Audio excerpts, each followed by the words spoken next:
Well, good morning from Azelda's Legacy. Starting out in the chicken yard a little bit, but then I'm gonna go in and put together some videos that I did as I was cooking this morning and let you enjoy that. I haven't done a long video in a while. We had some technical difficulties. That kind of derailed us from a chapter and a cup, so we're going to try to do kind of a retro Thursday deal, pulling those back up into circulation, and then get going with that again. Other than that, it's spitting a little bit of snow, and I'm getting ready to head for the house.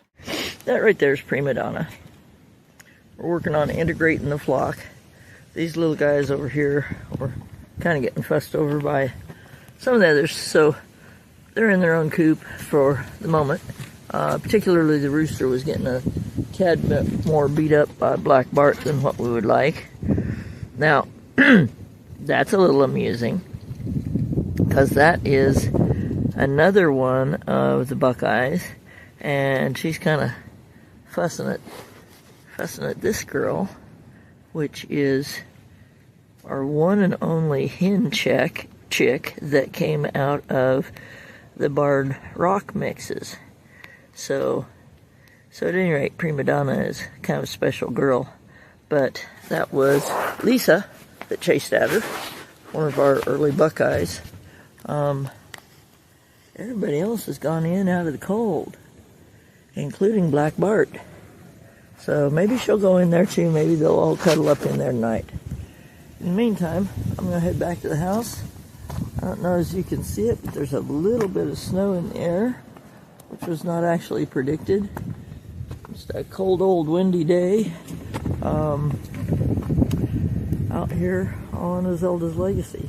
The rain did do away with a lot of the snow. Don't know how much rain we got, but it did melt away some of those patches. Just didn't do a whole lot towards warming it up. So I'm going to go inside and edit some video. Katie's out here running around with me somewhere. Katie! Picked up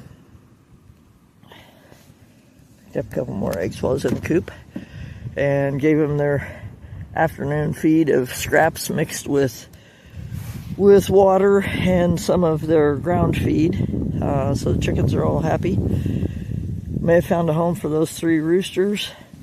Probably somebody else's freezer camp, but at any rate, it takes time off of my hands from taking care of that.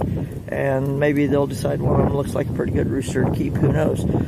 Possibility of some Amish folks taking them. We just gotta wait to hear back. But as I said, I'm gonna go in and edit some video. It's a breakfast video. Nothing particularly exciting or earth-shattering, but just, making some breakfast burritos, and maybe somebody's never done that before, so it's just a nice simple breakfast to make and enjoy, and a little bit of where we stand on things and how we understand Genesis and our place in this world. So we'll just roll that all together into a video, and there'll be a few little shorts that come out of that, little individual things that will make a short, and we'll just see how much you enjoy it. Bye for now. Talking to you over breakfast soon. Putting together some breakfast burritos this morning, and it appears to me there's a couple of things I can share. So first of all, this is just hash browns and some sliced up bell peppers and onions. But the thing that actually reminded me that I could share a couple of thoughts, you got your partial bag of frozen veggies. Now this is going to be a little hard because that's a small piece, but that's what I cut off the top of the bag. Kind of short, but you can use it to tie that bag shut. Doesn't have to be fancy, just has to go on there and then just pull it snug tight. And that can sit in your freezer till the next time. What we did before we had Ziplocs on hand all the time, I guess.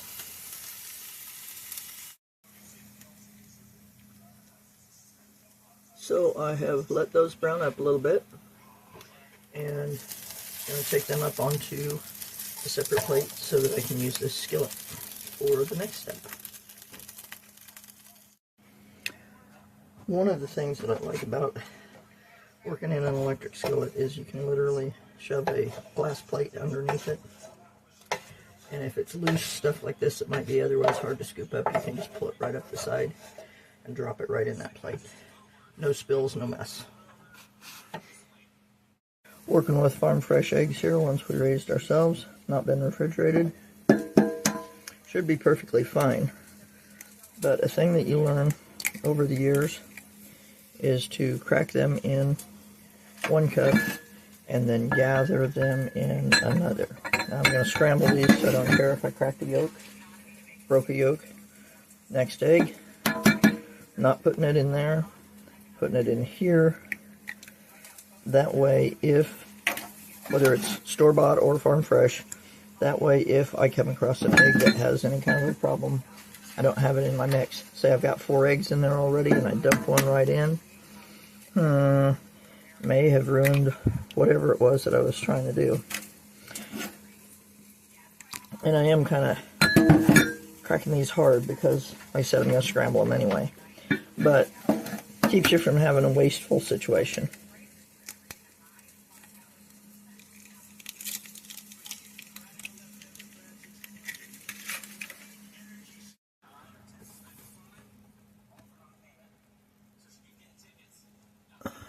Okay, I didn't show pouring that in because, well, my hands were both full and I didn't think to turn it on beforehand. But basically those are eggs that are just scrambling up. All I want is to have them soft scrambled. I did put in plenty of shortening, lard, oil, whatever you cook with. I'm not going to tell you what to use. I know that I prefer lard. Lard's kind of hard to find sometimes, so, you know, whatever you are comfortable with, but I just want these soft scrambled, and then I'm going to put them over there on my plate with that batch of browned up hash browns.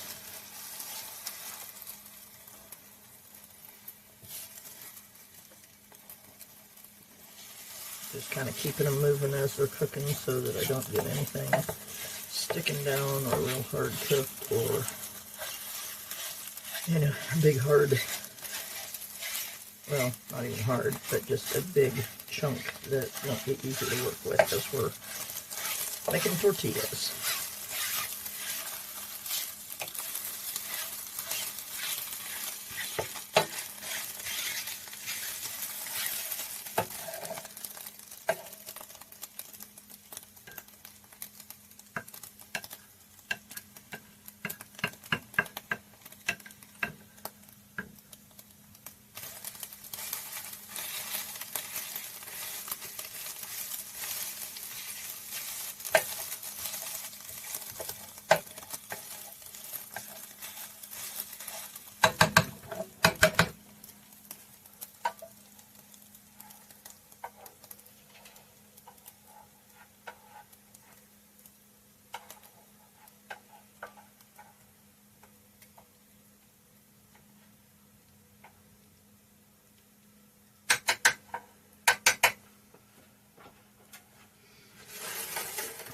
And again, I'm just going to come in under the edge of this electric skillet. Still see some bigger pieces in there. I'll come in under the edge of this electric skillet and just push it up and over. Yes, I'll need to clean the outside edge of my skillet because it will get a little bit of grease dribble down it. So that is something you have to be aware of. But it's very handy and cuts down a lot of messes. So, until we have a regular stove, there's little tricks and tips that I'm learning that are very helpful. We have a regular stove, it's just sitting in storage because we're not ready to install it yet. Don't have the electric run in that spot.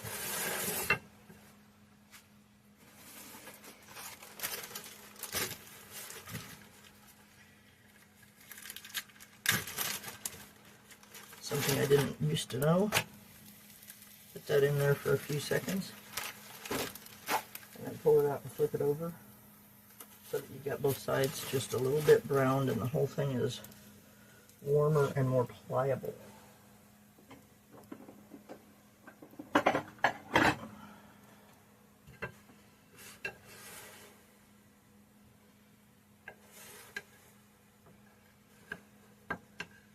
In the meantime, I'm going to go over to my other skillet that I've got going on a different circuit, so I'm not overloading anything, and gather up some leftovers that I'm going to put in this space that I've cleared on this this plate.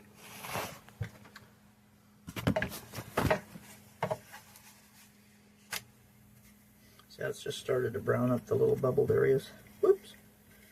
Didn't need him in there yet.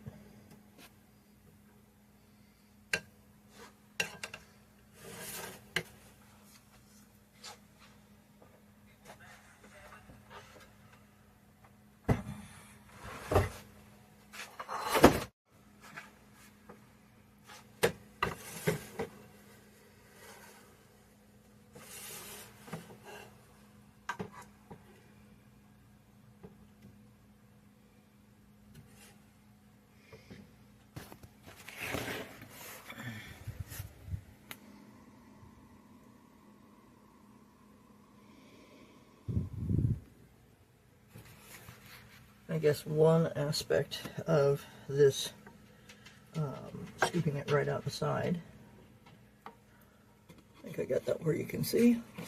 Yeah. Okay, so one aspect of this, scooping it out the side of the skillet, I don't know if you can see it on screen or not, but these leftovers had quite a bit of grease in them. And so I can leave that behind in the skillet. This was a mess of turkey that I had scrambled up before, turkey leftovers that I had made into a meal, and then this is the leftovers from the meal. So we're continuing to reuse leftovers while they're still good. Obviously, if the leftovers get too old, they go to the chickens. But in the meantime, we're making scrumptious breakfasts out of them. And I think I did drop some on the counter, but that's okay. Easy enough. Pick that up, give it to the canine. So, there we've got our filling. There we've got okay,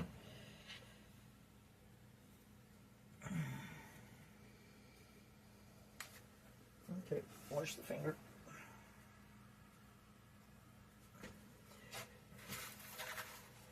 We've got one browned up nicely.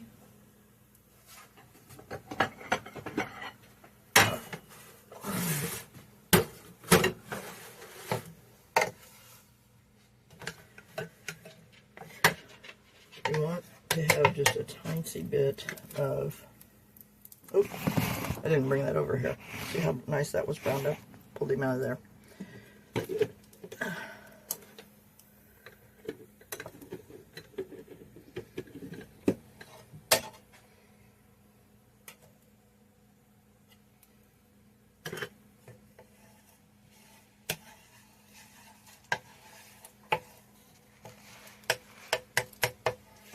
Okay, give this just a little bit more of an oil coating.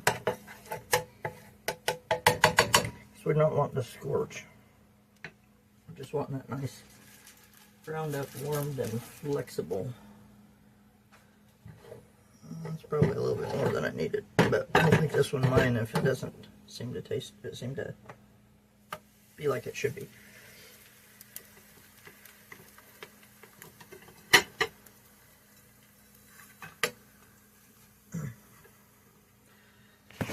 I'm going to come over here and make Charlie's.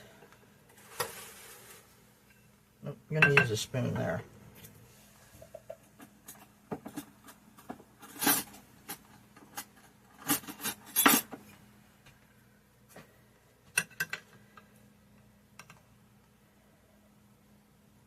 Now here's the thing I didn't get first few times that I was making tortillas.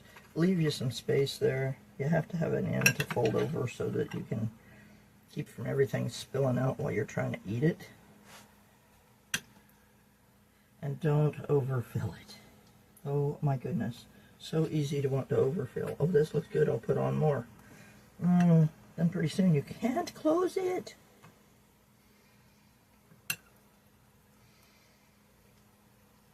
So that's probably really, really adequately full. A little bit more there at the top. And call it good. So, now where's my cheese? Because there must be cheese. So I sure hope that's catching that.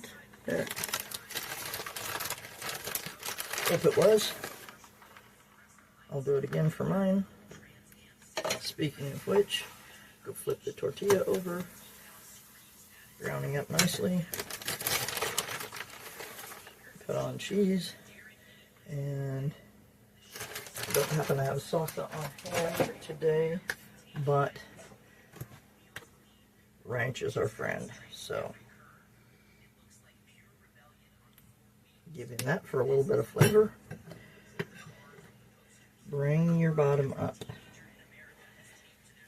and roll one side in and the other side in, and see what I was saying about not making it too full. That is almost too full. So I'm going to go hand this to him, and then after a bit, when mine is in action, I will get some fruit going for us to have to follow up.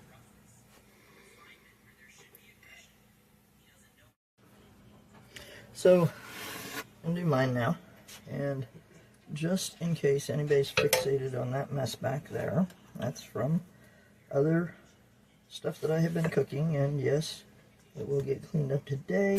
And no, we do not allow animals on our countertop, so, you know, not to worry. But I have had a comment or two in previous cooking videos where somebody was fretting and worrying about whether I was doing things in a clean manner.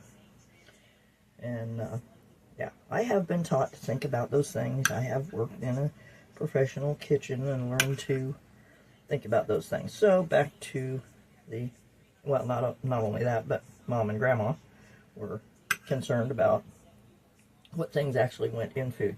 And I am getting that one way too full too, aren't I? Because I got busy thinking about other things. So that one's not going to close very well.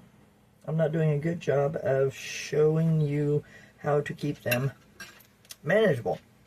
So I guess take a page out of my book, learn what not to do. Don't fill them too full.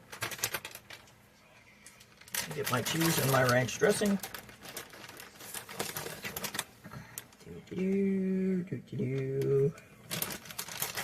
So, you know, you can always end up eating it with a fork.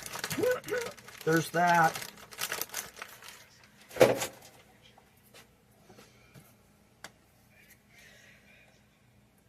Yeah, I think mine's actually fuller than Charlie's. Well, he may eat a second one. I probably will not. So, there you have it. Leftovers, kind of scrambled together and warmed up. Farm fresh eggs, scrambled. Hash browns with the peppers and onions in them. And seasoning to your taste. And rather than salsa, we used some ranch dressing. And, of course, you got to sprinkle your cheese in there. Enjoy. Side note, while I'm getting ready to prepare our fruit, I could set that lid right back on there just like that. I'm not going to wash this right now. That's nothing wrong with it. Perfectly clean, healthy.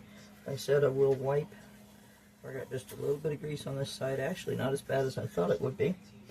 But if I set that down in there, there's condensation all around here.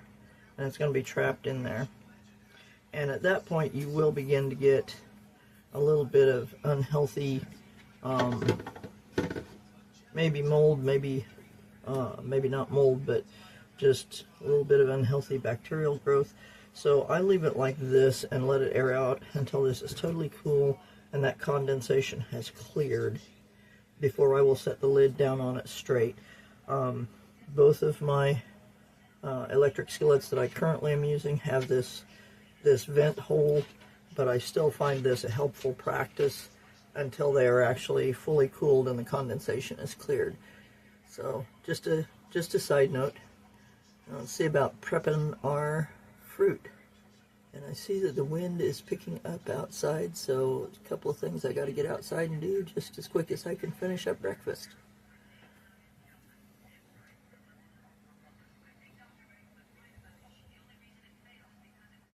So there's our fruit plates. Little cutie size orange slices, and I'm sure there's another name for them. And apples and pears. Just a word on that. We buy stuff commercially. We know that it's been sprayed and so forth. So, always wash your fruit that you get from those sources if you don't know what pesticides and whatnot have been on it. Now, aside from washing our fruit, any of the scraps that I leave, and if we're just eating an apple, we eat right to the core and eat the seeds. In Genesis, it tells us that God gave us fruit with the seeds in it to eat. They will tell you that there's stuff in there that's bad for you. Well, arsenic is bad for you by itself, but in combination with other chemicals, it actually works in your system to take care of things that would be attacking your system. I don't remember all the science behind that, but when I read it, it all made sense. Things like, so all that stuff goes to the chickens. The scraps from pears, the sweet peppers, and the apples. Over here, they tell me that onion is bad for chickens. Quite frankly, if somebody has given me a bucket of stuff after they've been canning, like our neighbor has done on more than one occasion, I don't sort the onions out of it. I just spread it out on the ground and let them pick through it, and they pretty much leave the onions there. If I'm working in the kitchen, I can push them aside and just not bother to put them out there to be sliding around on the ground. Citrus, same way. My eggshells, I will give them a quick rinse and put them on a rack where I just let them dry till whenever it's convenient. And then I crush them up. They either go back into chicken feed itself, or they can get spread out on the garden. Adds calcium to the garden. If you put them out there in this shape, if you put them in your compost or just into your garden in this shape, they are going to stay put for like ever. You really need to kind of start that breaking down process by drying them and crushing them up. I actually have a couple of little mortar and pestles, one that is specifically set aside for crunching up things like this or crunching up dog pills or whatever. So that's what I do with that stuff. Not a tree hugger, not a bunny hugger, but God did give us this planet to live on and prepared it for, well, basically he put the planet together, put the universe together, put all of it together before he created us. We were crowning achievement of his creation. Everything before us, he said, was good. When it came to us, creating us on day 6, he said, behold, it's very good. And so all of this that he created beforehand, and I tell this to kids when I'm teaching a class, starting in Genesis and teaching them Bible, I will bring in a baby doll, and you cradle it in your arms, life-size baby doll, cradle it in your arms like you would a real baby, and you're talking to the kids, and you are asking them about God creating the world, and just having a general discussion, and then start honing into day 6 when he created people. And then I'll give it a shift. I'll say, now, and I'll point to individual kids. Now, when you and you, ones that I know to have baby brother, baby sister at home, when your folks brought the baby home, did they look around and go, what am I going to do with the baby? Where am I going to put the baby down? And then I literally just kind of fling that baby on the floor, watching their faces. A, it's hilarious, but B, it really lets the message sink in. I said, and their little hands go out. They want to grab that poor baby before it hits the floor. They know it's a doll. we all in that room know it's a doll, but the instinct is protect the baby. And so I pick up the baby, I brush it off, I straighten its little blanket, and then I say, your parents wouldn't do that, would they? Nope. Nope, they wouldn't do that. They're all very definite that their parents would not do that. Even ones that I know are from broken homes, even ones that I know are from homes with drug use and so forth in it. Those little children, they know that mom and dad wouldn't do that. They wouldn't just throw the baby on the floor. I said, that's right. I said, your parents would make a place, before they ever brought the baby home, they would make a place to lay that baby down safely. A crib, or even, I remember reading accounts of people using a dresser drawer because they were just dirt poor. They used what they had, but they made a space to put that baby where that baby could be safe. And so we talk through those things, and then I bring them back around to what God did, because this is instructive for all of us. God created this world. God created this universe. God created air and light and food because he knew that we would need all those things. He created the environment for us to live in before he created us. And if there's any message along with my breakfast burritos today, that would be it. God gave us all these good things in order to take care of us, and he prepared them ahead of time. In Psalms, I can't call you the numbers right now, but in Psalms and in Jeremiah, it talks about God knowing us when we were in our mother's womb. God knowing us before we were ever formed. And knowing us, he prepared a place for us. He prepared a life for us. If I have any message at all today, that would be the message. And that, my friends, is why we take care of the planet. Not because we're tree huggers, not because we're bunny huggers. We're not going to worship the ground we walk on, so to speak. We're not going to worship the trees. We're not going to worship the parts of creation. But as in Romans 1, where it talks about people turning away and doing those things, we're going to realize that God is the creator, and the creator is way more powerful and way more worthy of our praise than anything that he created or anything that we ourselves can create. So it all comes back to Genesis 1, in the beginning God. And so that's where our focus is. God bless you. God love you. Have yourself an awesome day thinking about him. It's very windy here. I hope that you're safe and warm where you're at. This is Azelda's Legacy, December 18th, 2025. Love y'all. And look, there's leftovers for tomorrow. That'll make 2 more burritos.